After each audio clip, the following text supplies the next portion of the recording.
Hello and welcome back to Tip the Footy, the site that is more than just tips. So today we're going to be discussing Liverpool, their non-existent transfer window so far, shall we say. A few things of what we've been hearing on Twitter, and just a few of my thoughts where we could possibly strengthen the squad if necessary. I think there may be some work to be done. There's a lot of talk online, I think, at the minute. It's probably unjustified. We've got to remember, we've just done this. We've just won the Champions League, European Cup for the 6th time. So people are saying that, and I get both sides to this argument. I tend to sit closer to one than the other, but I do get both sides. So I'm not digging anybody out here in any way. And I heard something today. I heard someone say that Klopp is ruining his legacy. I find that a little bit staggering. Yeah, pre-season results have been atrocious, but it's pre-season. At the end of the day, it doesn't make much of a difference. I believe last pre-season was pretty good. This one's not been so great. I don't see pre-season matches, although it's nice to get wins as a football club, as a team, for fans the whole way through. It's nice to win football matches. But when there's nothing riding on them, particularly pre-season friendlies, are they that important? Are they really something that we need to be really concerning ourselves with? Yes, performance, not so much result. And they're basically a training session that brings in an enormous amount of revenue and gives people an opportunity to see the players. I think Klopp would probably, if he had it his way, would probably do all the majority of the work in the training pitch, and then do maybe some behind closed doors friendlies to get freshness together.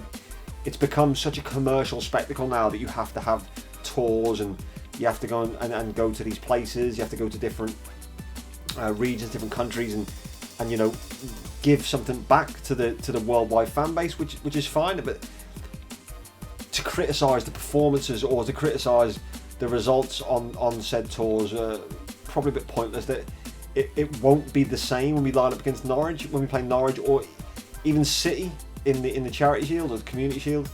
That'll be a more of a gauge. But even the Community Shield is not as strictly that important. I mean, it is nice, obviously, to get silverware. It's always nice to pick up some silverware. I don't personally think that the Community Shield is one of your big trophies that you want to pick up. I'd rather pick up a League Cup than a Community Shield. Community Shield's probably the least of the trophies that we should be looking to aiming to try and put our hands on this season. But because we're in it, I absolutely desire it and want to win it. When you lose it, it'll still hurt. When you win it, it's great. I mean, I was in Cardiff for the Chelsea one that we won. It was a good experience. You want to win things as a football club, but it's not. The Community Shield, can be taken with a bit of a pinch of salt. It's not massive. But what you do want to be doing is when we line up against Norwich, you're going to be looking at the squad. You're going to be looking at the players on the pitch, and it'll be a different performance. It'll be a completely different performance. Not to take Norwich too lightly. Newly promoted clubs can come up and spring surprises. We've seen it before, but I think we'll have enough, and I think we should have enough.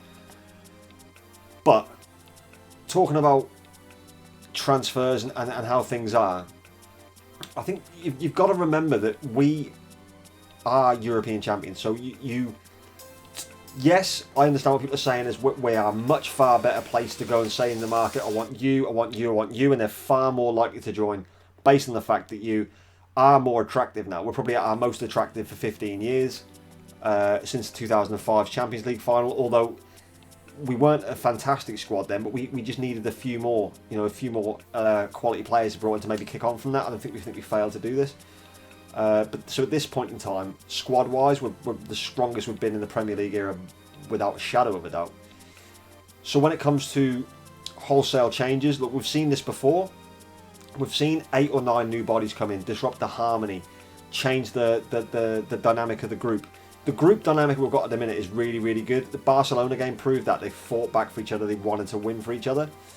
And Klopp's embodies that. The fans, the club, the players and the boss are all on the same page.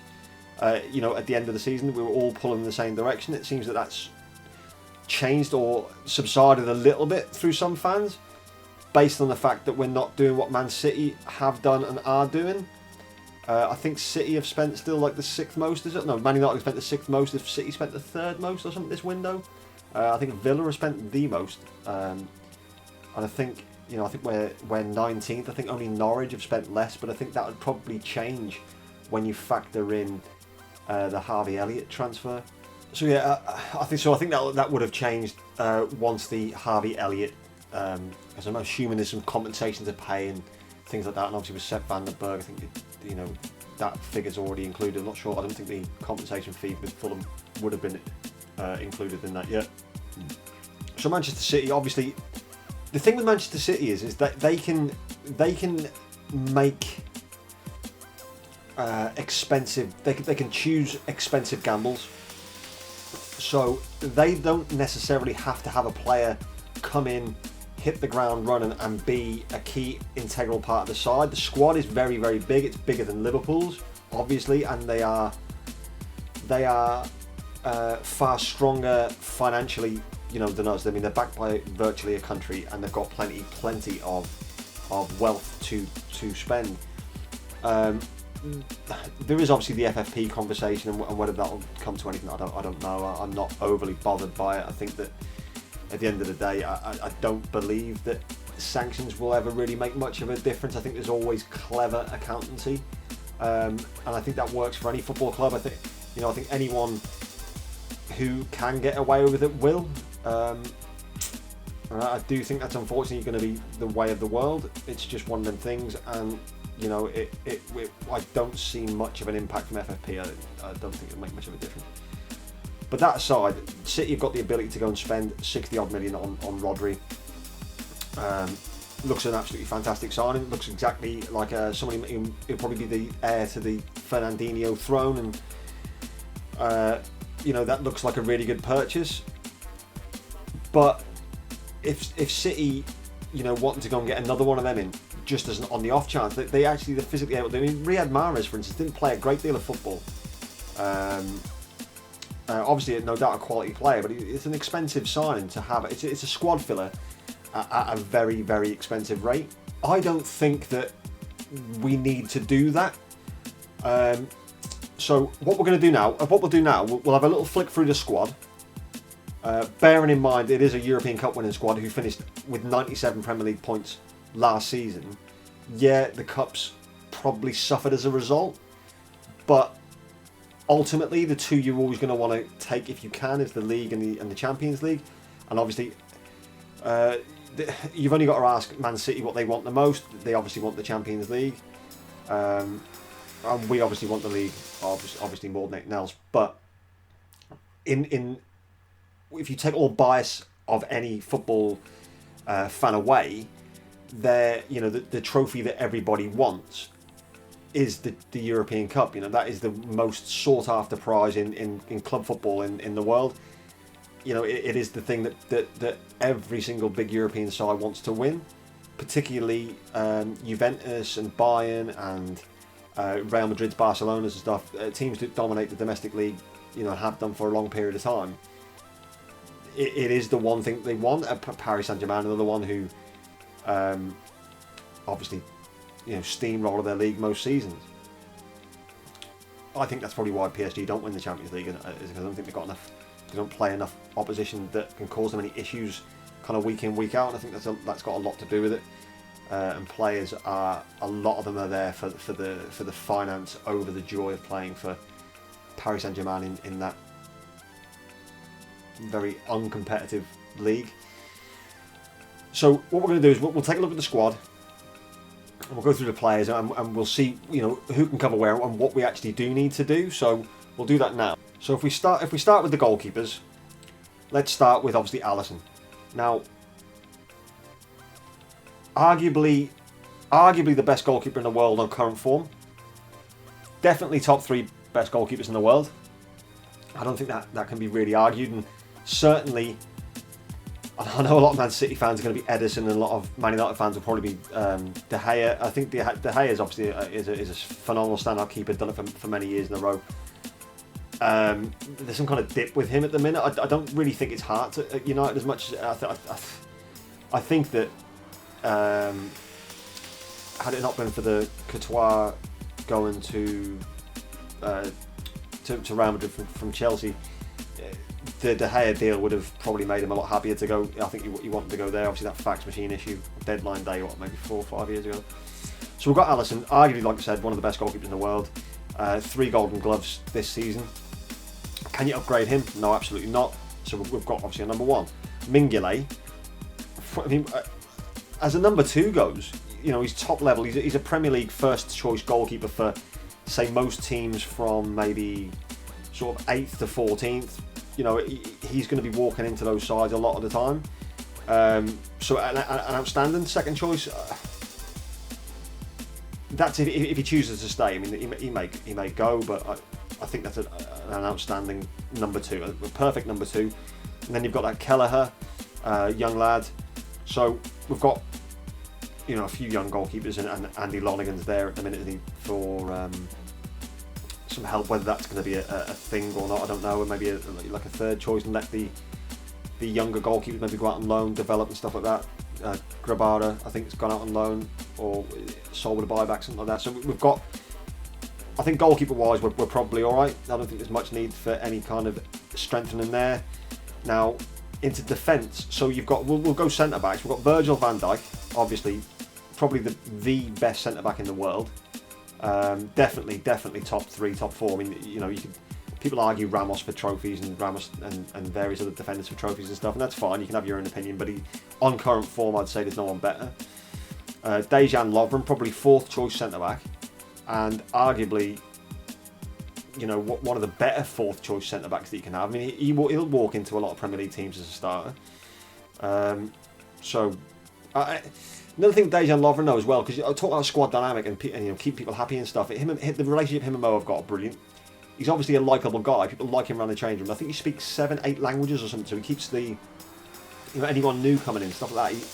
He must be brilliant to translate Klopp's message and all the different communications for the different nationalities in the room. I think that's phenomenal. So it's not necessarily just what he can do on the pitch. It's what he can do around the club, and if he's willing to stay under the terms that he's not guaranteed a starting berth. And I think that's a great central defensive option. Joe Gomez, I think he's our number 1 partner to Virgil van Dijk. I think with that, barring the injury last season, I think we could have really seen them two pull on together. So there's no need to change that. One of the best young defenders around. And we've got Joel Matip, who was phenomenal towards the end of the season, and 3rd choice, I would say, definitely on merit, and assisting in the Champions League final. So I don't see there to be really any need to be spending. Not when De Ligt was available, things like that. Is there a need to spend that much money on the centre back? I think we've got it there. I think they've got players who can cover that role. So you've got obviously Sepp van den Berg. We've seen Fabinho step in there. I think Nat Phillips stepped in there in pre-season at different times. So once we get past our 4, it gets a bit thin, but I don't see a need to buy one for buying one's sake, because people say, oh, bar an injury crisis, but there should be enough in centre-back. Now, I think where we're probably going to be a little bit more of a struggle is at right-back. So we've got Trent. I think, obviously, Klein's injured for a while. So Joe Gomez can obviously step in there. We've seen that. But there's not an overriding amount of cover for right back. Milner will probably step in there, because Milner will go and goal if you asked him to. So I don't see a lot of cover at right back at all there. So let's put right back down as something we might need to strengthen. But we'll wait until we do left backs first, and then we'll see if we can maybe come up with a solution from one player. So Andy Robertson, he's the Trent of the left. Both phenomenal fullbacks, largely responsible for a lot of our success. So definitely no issues in the first choice 11 there. So Andy Robertson, absolutely superb. I quite like that Larouci, I think, from the pre-season games. He looked really good. He picked up an injury as well. So Milner again would cover left back if necessary. I think Nat Phillips can. Keanu Hoover, I think, can cover at fullback as well. But I think we need to be looking based on our defence. Now, our defence is pretty solid in central areas, and probably need a bit of help in the fullback positions. So we basically need a player who can play right and left back comfortably. Now, I know we've got that in Milner, but I would ideally like someone who is their master position, so to speak. The position that they play in is either right back or left back, but are alternate and able to do both. So we need to look at who we could maybe bring in there. Preferably someone experienced who's willing to sit on the bench. I think we've got plenty of youth. If we need to go down the youth route, I think we're fine. You're probably looking at someone who's maybe 29 to 32 who can play both sides. I think that would be a good addition.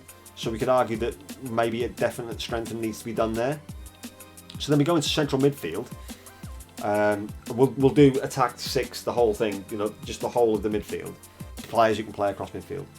So we've got Fabinho, phenomenal last season. Gini Wijnaldum, again, phenomenal. James Milner, superb. Now, Jordan Henderson, a lot was made of him, but when he moved from the 6 to the more advanced role, just looked like a different player. And we've got Ox, who's going to be, and I hate using they're going to be like a new signing thing, but when you don't see a player for nearly a year, and he comes back into your squad, it is almost like having a new player, because you've now got that extra option. It's going to take him a little bit of time to get his legs up to speed. I think pre-season he's looked a little bit rusty, or he's tiring, but that's understandable from a year out of football. So, again, that's a solid sign. We've got a really good signing there. And Naby Keita we didn't see the best of last season. I think now he's had a year in the country, a year under Klopp's methods. Obviously the injuries have not helped him at all, but I think that there's definitely a lot of room for Naby Keita's improvement. If you look at him at Leipzig, he was absolutely phenomenal. So there's definitely a lot of room for improvement there. So obviously we've said James Milner, and we've got Adam Lallana returning. Now I know a lot of people are massive dislikers of Adam Lallana. At the end of the day, he's still a very good football player. He's not a world-class football player, but he's a very, very good football player, and your squad can never have too many very, very good football players, particularly ones that have been there through the entire time. If we were to sell Adam Lallana, would we get a lot of market value for him? Would we get a massive fee? Would it cost us more to replace him with someone maybe a bit younger, but would they get a game? And I've seen Klopp trying him out in the 6 as well, so there might be a different avenue for Lallana this season. He might look a different player in a different role, the same as Henderson did going further forward. Maybe Lallana dropping a bit deeper. Who knows? That could be a new position for him there.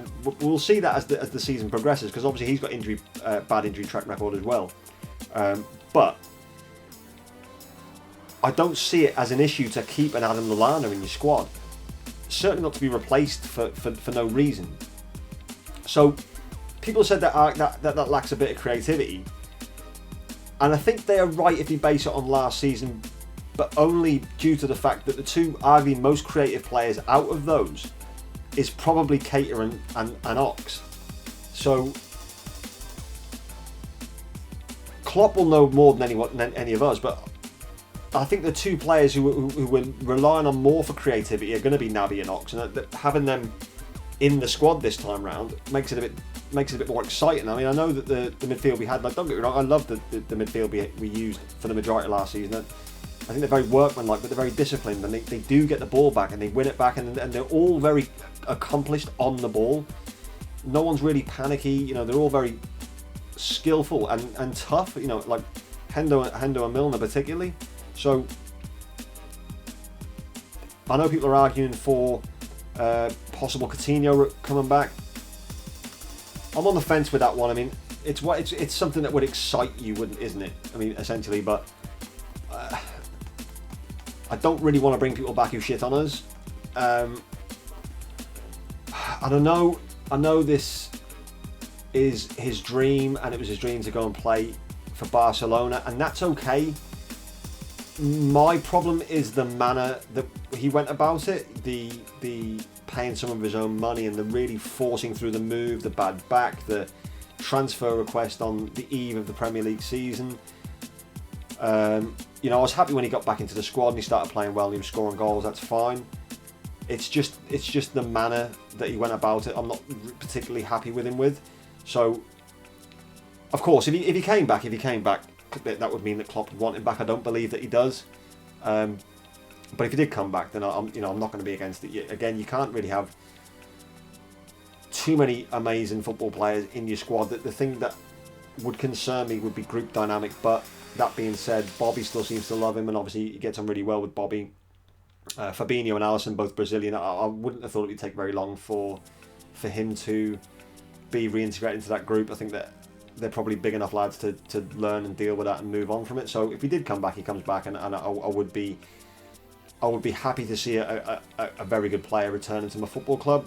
It's just the manner that he left that still leaves a bit of a sting in my mouth. I'm sure that would be forgotten if he got his head down, started scoring screamers again, and ultimately helped us to win the Premier League. I think that, you know, if that happened, I think that this hiatus away would just be a blip in time. So there's also talk of obviously Bruno Fernandes that people are talking about. And don't forget, Xherdan Shaqiri can slot into one of the two more advanced roles as well if necessary. But we'll cover Shaqiri as in the forward part. So I think that's pretty strong. I don't see a lot of position in that set in the midfield that needs strengthening. And then we've got the youth, obviously Curtis Jones coming through there as well. So now I'm not going to mention Harry Wilson and Ryan Kent purely because I just don't believe that either of them will be there at the start of the season. I think Ryan Kent is probably going back to Rangers. I can't see him going else. I think Steven Gerrard, they have a really good relationship. And I'm not sure whether Harry Wilson will be there at all either. I think Villa, Newcastle, a couple of other clubs are interested in taking him on a permanent deal. Personally, I would probably like to loan him to a Premier League side for a season. Just to have that little look. And then at the end of that season, if we are still not requiring of his services, I'd suggest do what we did with like Jordan Ive. Put in a decent buyback clause in there. So if we were to put in a sell-on clause as well, but put in a buyback clause in case we wanted to sort of bring him back in. Because I'm on the fence with him. I think he's a very talented footballer, but there's a quality there, and then there's quality at Liverpool quality at the minute. There are times when we probably hung his hat on, especially post 13-14. If he was coming through, then he probably would have been lauded. But I just don't think he's going to have enough. But we'll see how it goes. I mean, I hope I'm wrong. I hope he ends up being a phenomenal Liverpool player, because rather that than do it for someone else, eh?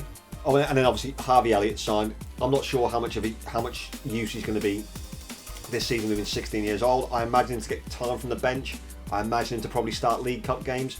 I imagine him to start against lower league teams in the FA Cup and games that maybe if we do really well first four games in the Champions League, may give him some European experience. If we're already qualified, for instance. I'm not expecting to see him start many Premier League games, but that's obviously down to Klopp. I mean, it could be wrong. He could have been brought into play every week, but I don't think that's going to be the case. So onto the more attacking options. So Bobby Firmino, who will be backed up, I imagine, more so by Brewster and Divock Origi. So I think Brewster's going to get a lot more time to play this season. I think that was part of the plan for Klopp. I think Brewster's essentially going to be the Sturridge replacement. I think obviously Sturridge didn't play a lot last season, but he did contribute when he did play, and it's always sad to see him go, but he just can't stay fit. He just doesn't stay fit enough. So unfortunately, he had to go. So I think that Brewster's probably going to be the Sturridge replacement, and then you've got Divock Origi, who people say he's not good enough and not an adequate backup, but I disagree with that, because I do think he is a very adequate backup. Would I want him playing week in, week out if Bobby went down for 3 months? Well, that would probably concern me. I think as an impact player, you don't get many better than Divock Origi, and I think he can start games and can play and lead the line against certain clubs. but most of the time you'd want to see Bobby in there. So the drop off between Bobby and Divock is slightly wider than I'd like it to be. And I know there's no prizes and, you know, positions in your half. Well, this is how to say it. Sentiment.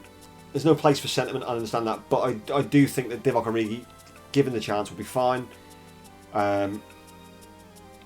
However, I would like to probably see a bit more of a decent backup in the central forward role. However, I'm happy with what we've got. I'm happy with Brewster, Origi and Firmino. I think that's fine. Now comes the parts where I'm more concerned about. So we've got Sadio Mane, Mo Salah, Xherdan Shaqiri can play out there as well. Divock can probably go out there. Not to as great effect as I would suggest that Sadio, obviously that Sadio and Mohamed Salah can do.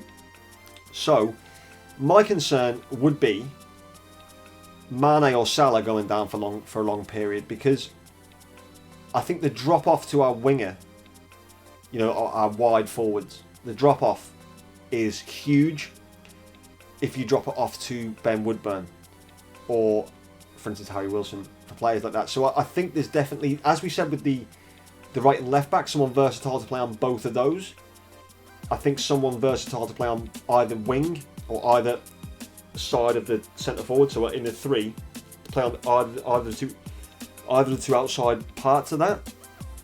I think that Nicolas Pepe, I think he's going to Arsenal. It looks pretty much nailed on. I hear that there's a late bid or there's some kind of late interest from Liverpool, but I think that's probably to either push Arsenal to completing the deal a bit quicker, or it's to get journalists to be able to get his name out there a bit more, a bit of Liverpool clickbait, who knows. But I don't think he's going to end up at Liverpool in any way, shape or form.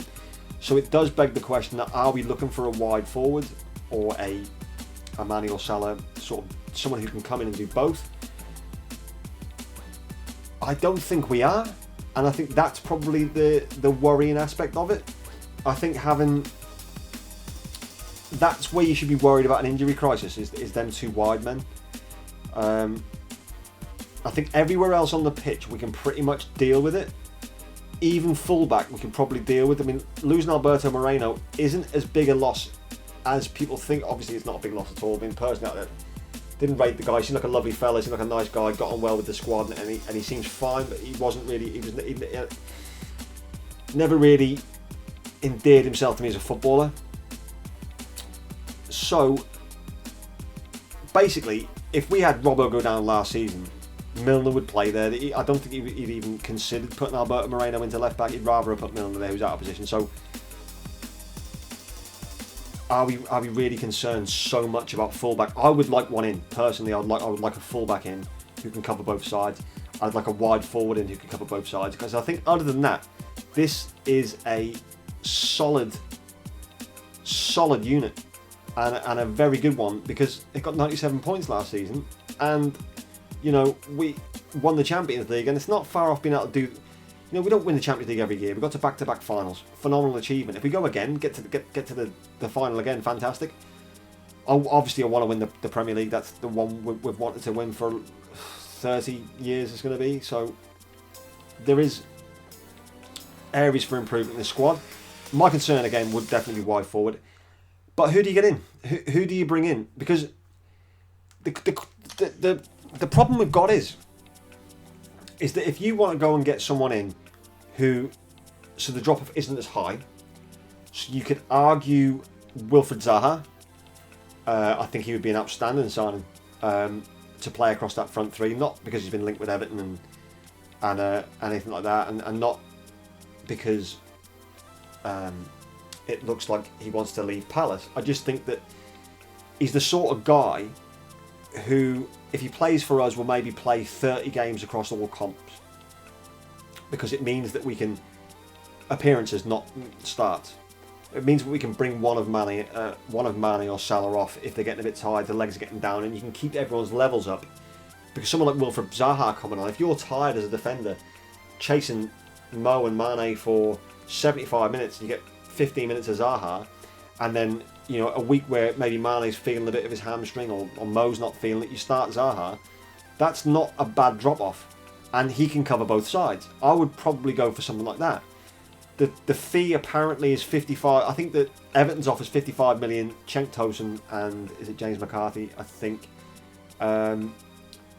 So you would probably say that there's not a massive player makeup of funds there. It's probably maybe if you the combined fee there, probably looking about 70 million. I wonder if we could put in a similar offer to Everton. Maybe loan a few of the kids. Maybe loan Harry Wilson. Maybe loan, maybe loan someone like Bobby Duncan. Maybe give them just something a little bit different. Maybe put the fee to sort of 60, 65 and maybe loan a couple of players. Is that more attractive for them? I don't know.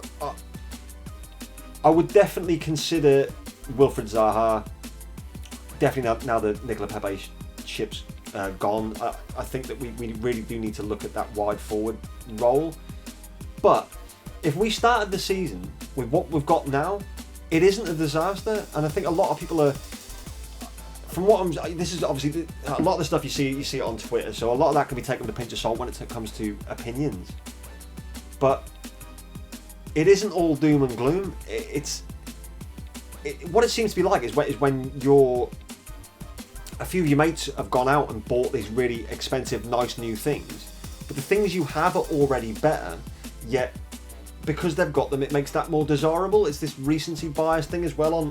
Have you seen this player? We want this shiny toy thing. But if you look at the actual facts, when Liverpool spent big, we had a 29 point gap to claw back, I think, from Man City's the season before. And we'd got to a Champions League final, what we had. So we wanted to go from finishing, say, 30 points behind. We had to bridge that gap. But to do that, we had to spend big. But we had to spend big on areas that absolutely walked into the team, nailed down quality, and that was Alisson, that was Van Dijk, Fabinho. Fabinho took a little time to get going because you have to adjust to a new way of system, a new way of playing, a new manager, a new country, new language. You get used to all that kind of stuff. So that takes time. Kate has took a bit longer, but he might explode this season. You just don't know. But from what we did last season, there is no need to go out and bridge another massive gap. I know City have strengthened again, but their 11 hasn't altered much. So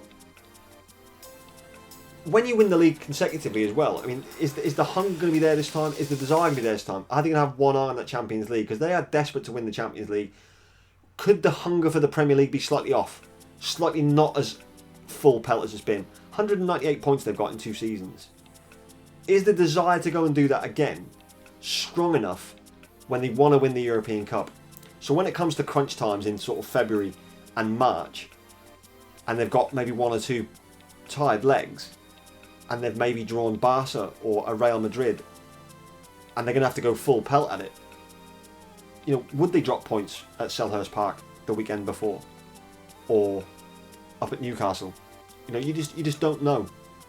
So, given the squad we've already got, because we went and strengthened exactly where we needed to last season. The squad we've got now is capable of winning the league. It is capable of doing it. Whether it will is another matter, but it's capable of winning the league. So therefore, the reinforcements that you make either have to be people who can walk straight into the first 11, in which case, who do you want to get rid of out of that first 11? Or even at the first 16, I don't want to get rid of any of them. So if you take Manchester United, the reason that they're trying to spend so big, or whether they're attempting to spend so big or not, but they're linked with a lot of big money moves, and a lot of them are failing to materialise, but there's a big gap. Manchester United have got a long way to go to catch us up. So therefore they need to go and spend the big money. They've got Aaron Wan-Bissaka. I think he's a phenomenal right back. He's going to be right up there as the best right backs in England for about a decade. That's one of them things. That's a great signing. I have no concerns that they're not getting better. But their problem all season last season wasn't everyone going, oh, right back's an absolute nightmare. They've got creativity problems. They've got finishing problems. They've got massive problems in the centre back positions. So they do need to go out and invest quite a bit of money. I know that they're having a terrible time with the Glazer issue and the Ed Woodward situation, and now there's talk of them doing eight deals between now and deadline day and all that kind of stuff. I don't know. If they get Bruno Fernandes in, you know, if they get X, Y, and Z, whoever they're chasing, Maguire and I don't know who else they're even chasing, but whoever they're chasing, if they get them all in, then obviously that'll be reassessing the squad again. But you've got to think that they are still a couple of seasons behind on their rebuild than we are. So they do need to spend that money at the minute because they need to try and bridge the gap to us and to City. Spurs, they fell away again, and they've gone and got that Ndombele, absolutely brilliant purchase. I think he's going to be a really good signing for them. They still need probably a few more, but the gap isn't as big to bridge, so they need to make smaller additions, add one or two. Then you look at Arsenal. Now they're making massive strides, but they're awful at the back. They've got a woeful defence. So if you take Arsenal as how the Liverpool analogy used to be, similar to like 13-14 Liverpool, Arsenal are at the minute. They're similar to early to mid Klopp as well, where they've got the forwards sort of firing everywhere.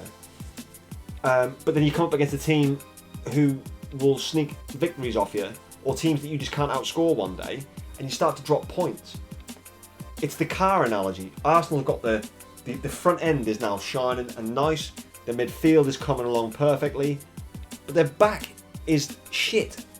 They've got real defensive issues. They've got a shit defence essentially.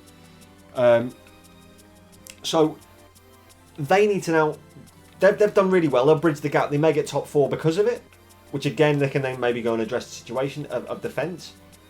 But their defence, it needs to be sorted. But they've spent their money elsewhere to try and build up their forward line and get everything nice. And it is a very nice forward line. I think it's one of the best in the league now. Once it's complete with Pepe, but they had to spend that money because they were far behind us, and they're still far behind us because at the back they've got nothing. We've actually got a complete unit for the first time in probably at least 30 years of to be this much quality. Now you've got Chelsea. Well, they've got a transfer ban, so they can't strengthen. But what they've done is they've got an opportunity to give their youngsters a real chance. And some of these youngsters are really promising. And I'm looking forward to seeing how they get on. I think Frank Lampard's going to be a galvaniser for a lot of them youth players because they'll look up to him. They'll remember him being the hero on the pitch. So I think that's it's a sound appointment in terms of the players that he's going to be using, because they'll have massive respect for him, and that's important as a manager. And I think that Mason Mount, Tammy Abraham, the kids that they're bringing through is a very good, exciting time to be a Chelsea fan, because there shouldn't be so much pressure on Lampard this season. They've got Champions League football for winning the Europa League. It's going to be a tight fight for top 4, but if these young players get a season of Premier League football and a season of Champions League football under their belts, next season they could be your ready-made replacements. It'll save you a fortune, and they've added Pulisic. So it's not all doom and gloom at Chelsea either, but some of their fans, you think that they're falling in the hole. See, there's lots to be said for developing your squad. So, for instance, these players that we have now are now a year further into their development. They're a year further into Klopp's management, the coaching staff, everyone together are a year further on in this project. And that is equally as important as adding new faces. Now, I know there's some dream signings that people would want, and obviously that's fine. There has to be some kind of semblance of keeping this nucleus together, because you've got to be nothing but excited going into next season. The players have had a title challenge now, so they understand the mental pressure of that. They've won the European Cup, they've lost the European Cup. They understand the mental pressures of that. Now, for a squad, them kind of experiences are huge, that bonds them together. And you don't need new signings to not be excited going into this season. We're going into it as European champions, and we're definitely going to be going into it as second favourites for the Premier League. Now, under Hicks and Gillette, we were hours away from going bust. So, I know where I'd rather be. So of things to complain about, complaining about being the European champions for the 6th time and maybe not adding 500 star players, I don't see the need to complain. We're in a really good position, decent squad, not even decent squad. That's putting them down. A fantastic squad, and another Champions League on the shelf. And I understand, I get that, you put it on the shelf, you forget about it, you move in, you want the next one, and the next one, and the next one. That's how hunger and drive and success would work. But don't be disappointed that we're not breaking the bank on players who A, could be gambles, and B, might not fit the group. I still haven't said that. I still think we need one or two. I still think we need some cover at right and left back. As one player could do both. I still think we need some cover on the wide forward positions. So I'm not saying don't buy anyone. I'm saying there is definitely a place for us to add some there.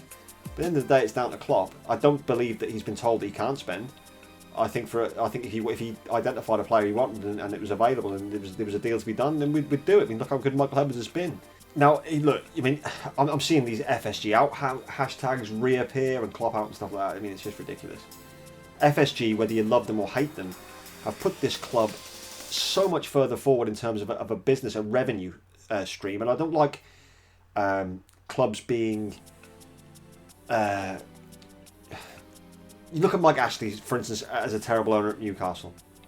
There's some loads of video. I've done a couple of videos on that. You can check them out. One's a parody and one's a serious conversation.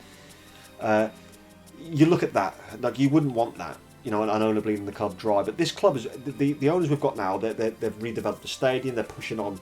They've got the manager they want. They're backing the manager. We're doing a lot more with the Kirby development.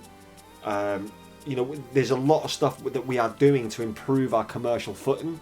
Now, it's just the way of the world these days that you have to be savvy like that, and you have to look at income streams and revenue streams, things that improve your position and stature as a football club worldwide, as a commodity as well as something for us to all enjoy.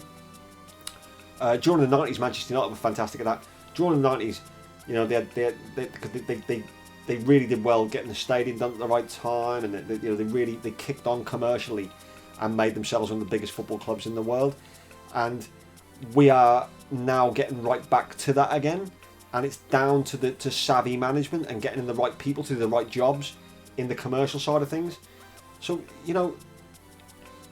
FSG and FSG. I know this whole copyright thing is thrown a whole new spanner in the works, but we'll discuss that at another time. But for now, they've put us on a really good footing, a really sound footing, and I personally I'm grateful for what they've done.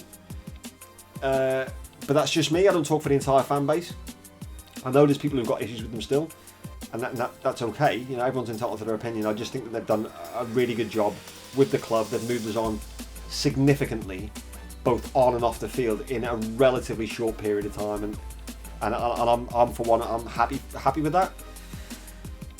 But yeah, obviously, there are always downsides, and people don't like things being done a certain way, and that's absolutely fine. And whatever position you're in, FSG in, FSG out, Klopp in, Klopp out, whatever. Comment below, just explain why. Give what are your thoughts on it? What is a concern as a footballer, and also as a football fan. But also, put in the comments who you think could do the right and left back cover. Put in the comments as well who you think we should be signing. Give us what your 2 or 3 signings that you want this summer in. I'll definitely take a look at them and respond to a few respond to all the comments. And I mean, I did a thread on Twitter regarding a very similar thing. We went through the squad in a bit more depth. I mean, that's all there. Look, I'm really looking forward to the season. I can't wait for it to start. I want to get this Evian training camp out the way, and then I want to get to the Community Shield, and hopefully win it. And then get to Norwich the Friday night, start the season off with a bang, get all the positivity back that we had last season.